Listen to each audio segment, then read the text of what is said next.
পৃথিবীর 3 ভাগের 1 ভাগ মানুষই এখন সামাজিক যোগাযোগ মাধ্যম ব্যবহারে অভ্যস্ত। এর একটা ব্যাপক প্রভাব পড়েছে সমাজে। কিন্তু আপনি কি জানেন আপনার শরীরেও পড়ছে এর প্রভাব? চলুন জেনে নিই এরকম কয়েকটি প্রভাবের কথা। Digital cocaine. অনলাইন আসক্তিকে মনোবিজ্ঞানীরা এখন ডিজিটাল কোকেইন নাম দিয়েছেন। ফেসবুক যারা ব্যবহার করেন তাদের অনেকেই বলেছেন একটু পরপর ফেসবুকে ঢুকে তাদের দেখতে ইচ্ছে করে নতুন কোনো নোটিফিকেশন এলো কিনা। আর একবার ঢুকলে কিভাবে যে ঘন্টার পর ঘন্টা পার হয়ে যায় তা যেন তারা টেরই পান না। শুনে মাদকাসক্তির মতো মনে হচ্ছে কি? ব্রেন স্ক্যানে মাদকাসক্ত আর অনলাইন আসক্তদের মস্তিষ্কের একই রকম ছবি দেখা গেছে। দুজনেরই মস্তিষ্কের সামনের দিকের হোয়াইট ম্যাটারগুলো ক্ষয়ে যাওয়া। ব্রেনের হোয়াইট ম্যাটার অংশই নিয়ন্ত্রণ করে মানুষের আবেগ, মনোযোগ এবং সিদ্ধান্ত গ্রহণকে। আর তা ক্ষয়ে যাওয়া মানে এই ক্ষমতাগুলোই কমে যাওয়া। কাজেই সোশ্যাল মিডিয়ার নিয়ন্ত্রণহীন ব্যবহার আপনার আবেগকে ভারসাম্যহীন করতে পারে, নষ্ট করতে পারে আপনার মনোযোগ ও সিদ্ধান্ত নেয়ার সামর্থ্যকে। মানুষের মস্তিষ্কে ডোপামিন নামে এক ধরনের কেমিক্যাল নিঃসরণ ঘটে প্রতিনিয়ত। কিন্তু হঠাৎ যদি এমন কিছু ঘটে যা প্রত্যাশার চেয়েও ভালো, তখন আকস্মিকভাবে বেড়ে যায় এই ডোপামিনের প্রবাহ এবং ভালো লাগাকে আরও বাড়াতে ব্রেন তখন ওই কারণটাকেই আরও বাড়াতে বলে। প্রয়োজনের অতিরিক্ত ডোপামিন এবং ভালো লাগার সাময়িক এই অনুভূতিকে ক্রমাগত বাড়াতে চাওয়া, এটার নামই আসক্তি।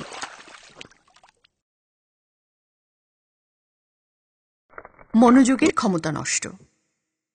কেউ ভাবতে পারেন কাজের মাঝে একটু পরপর সোশ্যাল মিডিয়ায় ঢু মেরে আপনি একজন দক্ষ মাল্টিটাস্কার হয়ে উঠছেন। ভুল।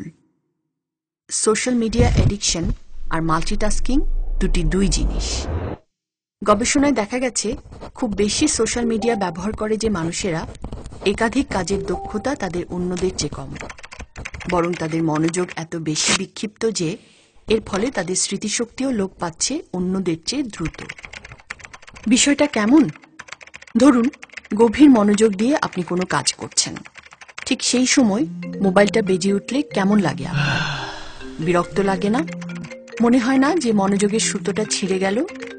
এটা সেরকমই। আচ্ছা দাঁড়ান, মোবাইলটা কি আসলেই বেজেছে? ভৌতিক কল।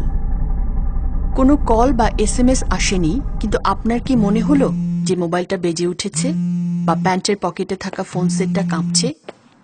যদি হয় তাহলে বুঝতে হবে আপনি ফ্যান্টম ভাইব্রেশন বা ভৌতিক কল সিন্ড্রোমে আক্রান্ত। আর এর কারণ হল আধুনিক সময়ে মোবাইল ফোনের অতি ব্যবহার মস্তিষ্কের ভেতরে যে হ্যালুসিনেশন বা বিভ্রম তৈরি করছে তা। একটা জরিপে দেখা যায় বিশ্ববিদ্যালয়ের যতজন ছাত্রছাত্রীকে এর কথা জিজ্ঞেস করা হয়েছে তাদের 90% এই ফ্যান্টম ভাইব্রেশনের অভিজ্ঞতা হয়েছে। স্মার্টফোন আমাদেরকে এতই আচ্ছন্ন করে রেখেছে যে একটু পরপর নিজের অজান্তেই আমরা মোবাইল হাতে তুলে নিয়ে দেখার জন্যে যে কেউ SMS দিল বা মেইল করল কিনা বা সোশ্যাল মিডিয়াতে কিছু এলো কিনা। আত্মকেন্দ্রিকতা। শুনলে অবাক লাগলেও এটাই একটা বাস্তবতা যে সামাজিক যোগাযোগ মাধ্যম আসলে আপনাকে অসামাজিকই করে তুলছে, বিচ্ছিন্ন আর স্বার্থপর বানাচ্ছে। গবেষণায় দেখা গেছে একজন মানুষ যখন সামনাসামনি আরেকজন মানুষের সাথে কথা বলে তখন সে 30 থেকে 40% সময় নিজের বিষয়ে কথা বলে, বাকিটা শোনে। কিন্তু একজন মানুষ যখন সোশ্যাল মিডিয়াতে সময় দেয় সে 80% সময় ব্যয় করে নিজেকে নিয়ে বলতে। স্বপ্নভঙ্গ।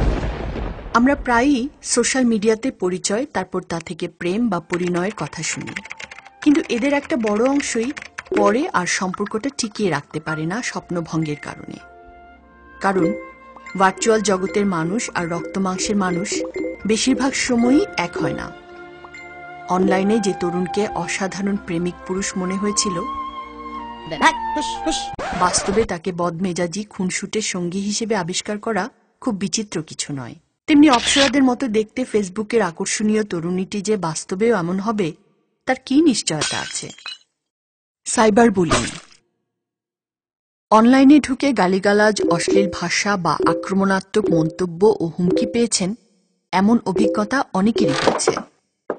একটা সমীক্ষায় দেখা গেছে সামাজিক যোগাযোগ মাধ্যম ব্যবহার করেছেন বা অনলাইনে গেম খেলেছেন এমন শতকরা ৭৯ জন মানুষই সাইবার বুলিংয়ের শিকার হয়েছেন এবং এদের একটা বড় অংশই কমবয়সী শিশু কিশোর, যাদের জীবনে এর অনেক বিরূপ প্রভাব পড়েছে। যৌন হয়রানি, অর্থনাশ, সম্মানহানি, এমনকি আত্মহত্যায় বাধ্য হওয়ার মতো ঘটনাও ঘটছে কারো কারো ক্ষেত্রে। অতএব তথাকথিত সামাজিক যোগাযোগ মাধ্যমের ব্যবহারকে নিয়ন্ত্রণ করুন।